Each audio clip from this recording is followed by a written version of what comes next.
What's up, everyone? It is Michelle Alexandria coming at you with another review.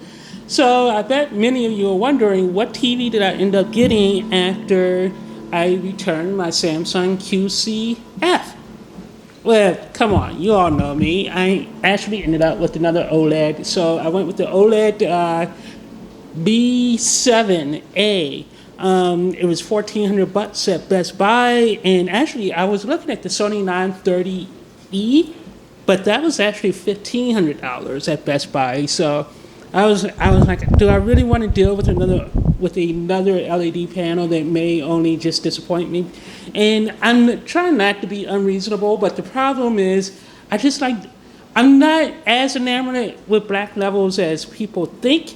Really, what I want is no blooming and no flashlighting and none of that kind of stuff. Because for me, that's just distracting as heck. And if I want to spend, $1,000 or more on a TV, I don't want to see that. So if I can find an LED that doesn't have those issues, then I would be happy. And actually, FALD TVs, full array local dimming with full array backlighting, don't have those issues. The problem is you can't really find those TVs, and those TVs end up costing a fortune, which is one of the reasons I'm really curious about the new TCL TV. Like I said before, I love the TCL P series, but the problem was it didn't get bright enough for HDR and 4K. So it was a great 1080p TV.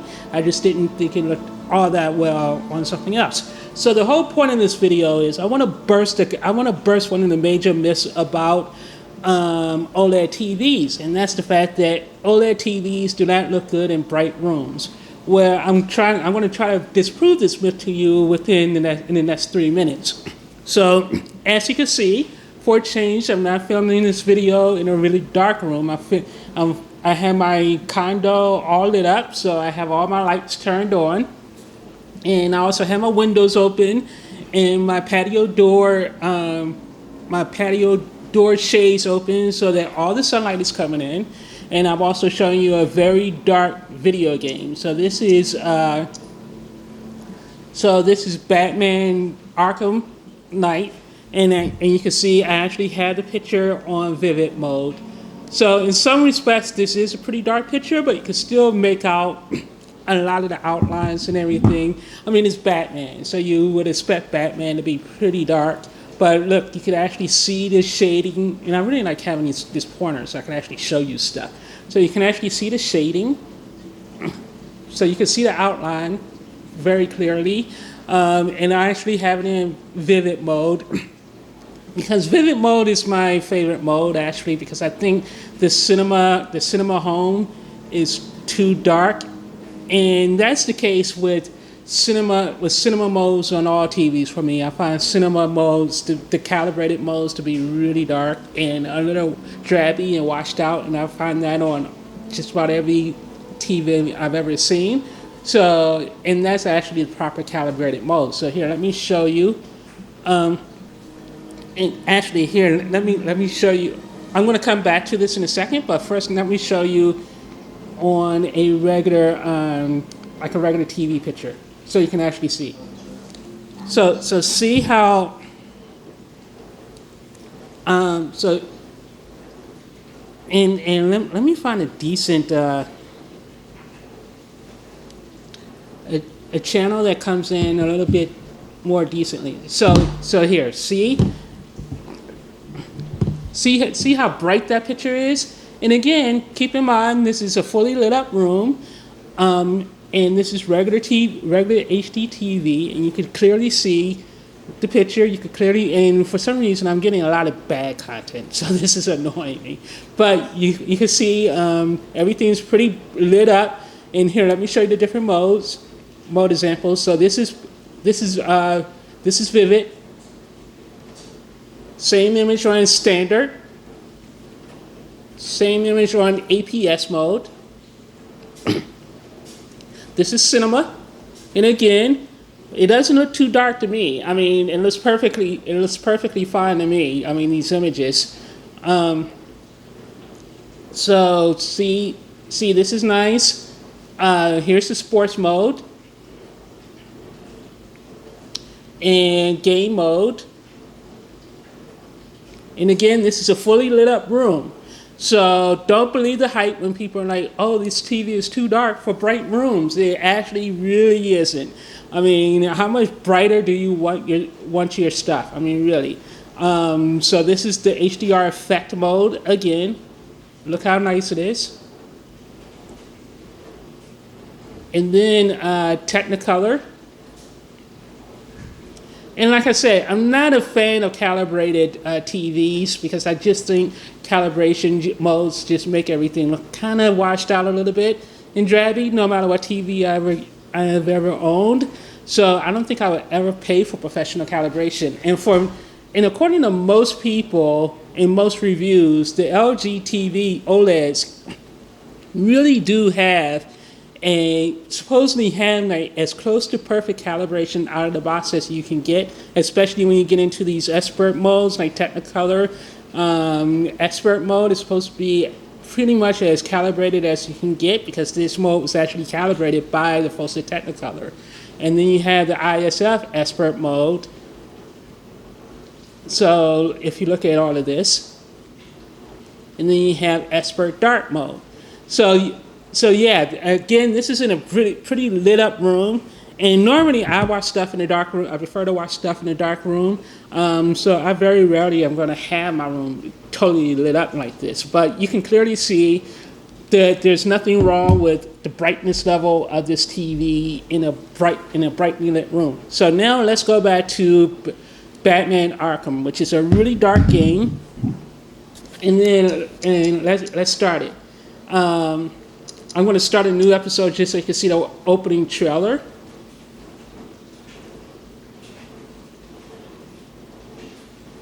And so far, this TV's been flawless. But even with that said, I still kind of wouldn't mind playing around with a couple of more TVs.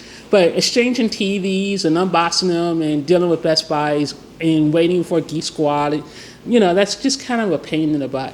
But take a look at this. This is Vivid. This is, again, I think this is Vivid mode. Is this Vivid mode? It probably is.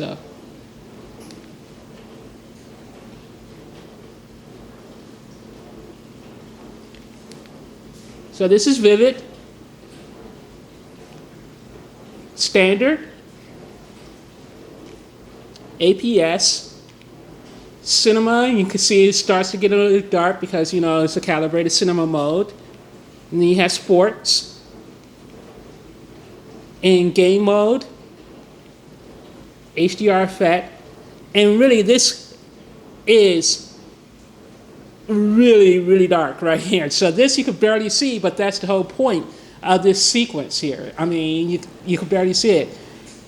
And expert bright. So, and then watch, when I hit the button, look at how contrasty it is. So, come on. How much brighter do you guys need stuff to be? So, and then back to Vivid. So you can see the entire gamut of dark levels. And another thing, let me tell you guys, kind of explode the myth of the nits. The problem here's my issue with the whole conversation about nits. Most content actually is mastered for 700 nits. Most content is mastered for 700 nits. It's not mastered for 2,000 nits. So whenever a TV manufacturer says, we get up to 2,000 nits, it doesn't matter if the content actually isn't mastered for that. The content is mastered for 700 nits. It's not mastered. Content is made, can be shot at, and target, 3,000, 4,000 nits from the camera. But when the content is actually mastered on the disc itself, it's my understanding, and you're going to correct me if I'm wrong, I may be completely crazy, but I read somewhere last year that most content actually targets like 500 to 700 nits. Last year, Sony's QLED series, according to rteens.com, they tested 6 different QLEDs, and that one QLED made it over 400 or 500 nits. That's ridiculous when their main selling point is that those TVs can reach 2,000 nits. And not one of their TVs that they bought at the store hit more than 500 nits. Meanwhile, the 2017 OLEDs all were rated at 700 to 800 nits. I do think the C8, which is one of the reasons why I'm kind of curious about buying a C8, is I do think those will probably hit 1,000 or at the very least hit 900 nits. And once you get to that point, how much brighter do you need a TV? Because really, until we actually get real content mastered at 1,000 nits or more, I don't see the point really. And I do think I have to turn down the brightness half the time as it is. I can't imagine a TV with 2,000 nits. I would still be curious about it, and I'm curious about some of these other 2018 TVs that are coming out, because I'm pretty sure the TCL is probably, the 65-inch TCL 6 is going to probably have a higher brightness than last year's model, 55-inch model. I mean, I would like to think so. But yeah, as you can see, again, everything looks really nice, clean. And again, this is a bright room, so you're not crushing blacks, you're not crushing anything here. And I love this game, but it was buggy as hell, and the Batmobile drove me nuts. And here, if you want to, and this is the motion blur. Everyone says there's motion blur on here. There's motion blur. So here, let me just move around really quick. Do you see any motion blur on this TV? I don't see any motion blur at all.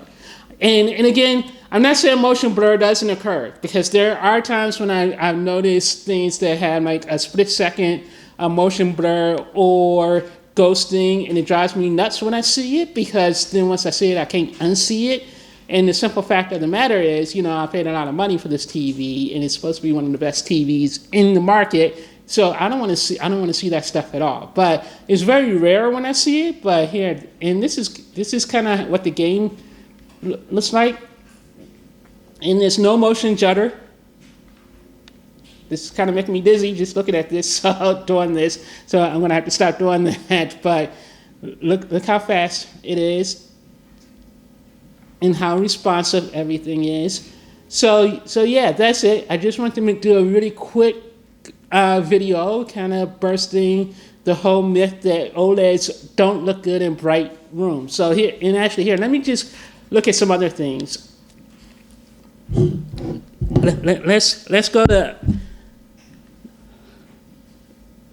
go to YouTube.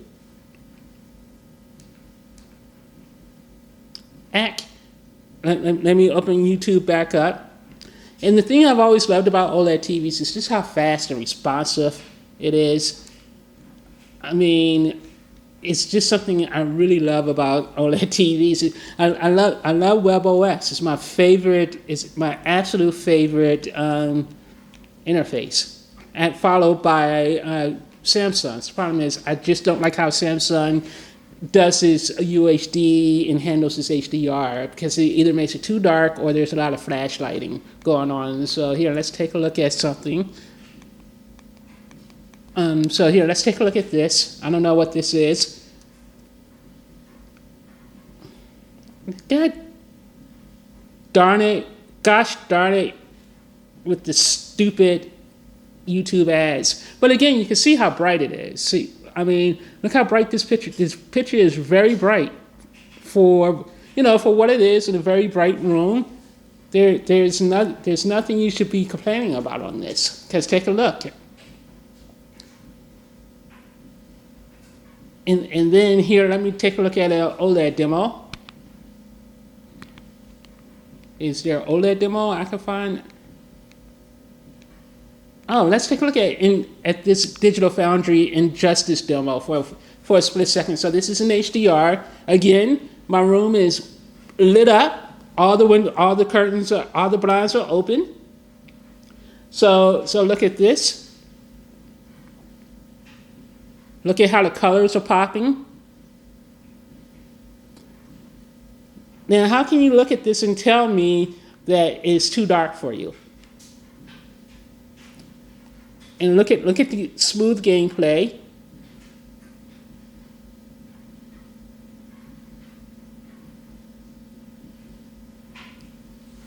so you have that, and then let's take a look at this again. Brightly lit room. Just remember that. One day I'm going to go to New York Fashion Week. For some reason, I'm always invited, and I'm like, what part of what I do says I'm a fashionista? But one of these years, I'm going to have to go to New York Fashion Week. I know nothing about fashion. I wear T-shirts and pants all the time. But one day, I'm going to get liposuction, and I'm going to hit that gym, and I'm going to come out looking beautiful, people. Beautiful. But anyway, so, and maybe I'll be able to wear one of these outfits one day. What's with that hair? But, so yeah, I just wanted to give you guys a sample of all of this stuff. And I see the Earth, welcome to Earth.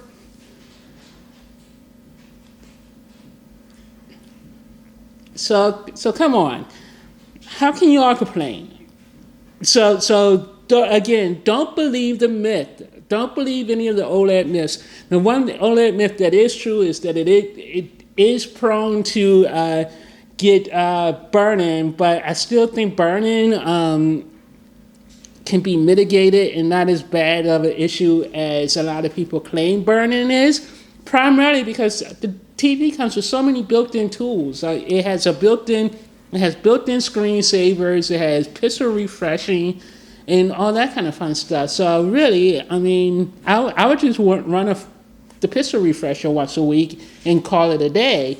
And hopefully that will prevent burn-in. Plus just get the Geek Squad warranty or the extended manufacturer's warranty, and you should be good about the burn-in. And again, I think, this TV at $1,400 was a great deal. So anyway, I may do some more OLED videos in the next couple of weeks. I'm still kind of tempted to exchange this for a 930E. I wish I had space for multiple TVs, but multiple TVs are stupid, especially since I'm I'm only one person. I don't need multiple TVs in my condo. But yeah, I kind of wish I could try another TV, but I hate going through the process of exchanging, waiting for the delivery guy to come. And the Best Buys here in Orlando is horrible because they won't even take the damn thing out of the box for you. They'll just bring the box, set it, and put the box in your apartment and leave. And I'm like, wait, aren't you going to take it out of the box and set it up? And then like, that'd be a $50 charge. Luckily, I've been able to charm them a little bit and being like, come on, can't you just take it out of the box, set it up real quick? It's like 10 minutes. And normally I charm them and they do it, but pretty much they charge like $50 just to take the damn thing out of the box, which is absolutely ridiculous. So anyway, this is the LG OLED B7A. If you like the content I provide, please hit the like and subscribe button. Coming up later today is my exclusive telephone interview that I did with the guy who played, I can't think of his name right now, but he's the guy who plays Adam Strange on Sci-Fi Channel's brand new show, Krypton, which I really love, and I may do a review of Krypton later today. Go to the website, eclipsemagazine.com, if you want to read my review of Krypton. I also watched Gotham, Thursday's Gotham, and I don't know how that show gets away with half the crap it does. It's an 8 o'clock show. It's amazing the type of crap they get away with on that show. And there's a moment in the opening, like 15 minutes, when I was like, oh my God, that is so gross and disgusting. But it's amazing how far Gotham has come. Its messiness is exactly why the show is actually gaining more momentum instead of less. While sadly, my Berlanti-verse, I've lost interest in my Berlanti-verse. I lost interest in Supergirl, The Flash, Arrow, the entire Berlanti-verse, and I want to get back into it, but I don't know. There's something about it that's not like hooking me anymore. Meanwhile, Gotham, it's just so balls to the wall, crazy and over the top and messy that I'm loving its messiness. And Thursday's episode is just a hell of a lot of fun.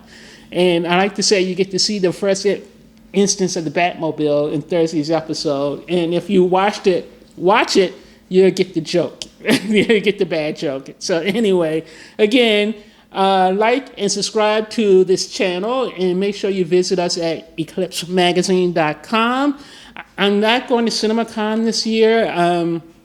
This move to Florida has taken a lot out of me, both financially and I don't want to say spiritually, but I just don't feel like moving or going anywhere in April. So I don't. And plus, CinemaCon looks like it's going to be a little bit boring this year. So even though I have the dream hotel spot at Caesars, and I could go, I just don't know if I really want to or should go, because I would probably go and be really disappointed. I am all set for Comic-Con in July.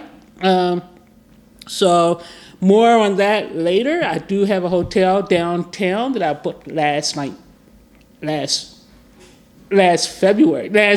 or actually I booked it last July. So I have a downtown hotel that's 3 or 4 blocks from the convention. So no hotel lottery for me. And the folks at Comic-Con already confirmed that I will be getting a pass, even though I haven't received the final confirmation. So I'm kind of waiting for that to come through. But yeah, I have a spot downtown. So this may be my last year for Comic-Con, so I would like to go out with a big bang, go to all the big parties again, go to IMDb. And this year I would really like to go to Entertainment Weekly's party and WB's party. So, and our very own Laura Bofield is going to be on the set of Gotham at Warner Brothers on Wednesday. That's the plan right now. So we'll see what happens with that. So anyway, how did this look at my OLED TV become like a whole entertainment report? So anyway, talk to you guys later. Again, if you like the eclectic mess that this YouTube channel is, please subscribe, and I'll try to bring you more content over the next couple of weeks. I'm finally kind of settled into Florida, into the Floridian lifestyle, and I'm kind of ready to kind of start rocking and rolling. I actually am on the critic screening list for movies. So I'm going to start reviewing movies again in the next week or so. Plus, I got Movie Pass. So, in the movie theater's a mile away from my house. So that's pretty good and convenient. So I may go see a movie every night this week and bring you reviews of everything. And all the companies are starting to finally get all my mailing addresses updated. So hopefully I'll start getting some more early 4K, let's say 4K UHDs. In the next few weeks, as they start updating my address information. So, things are going to go back to normal and be fun again around here. So talk to you guys later. Bye.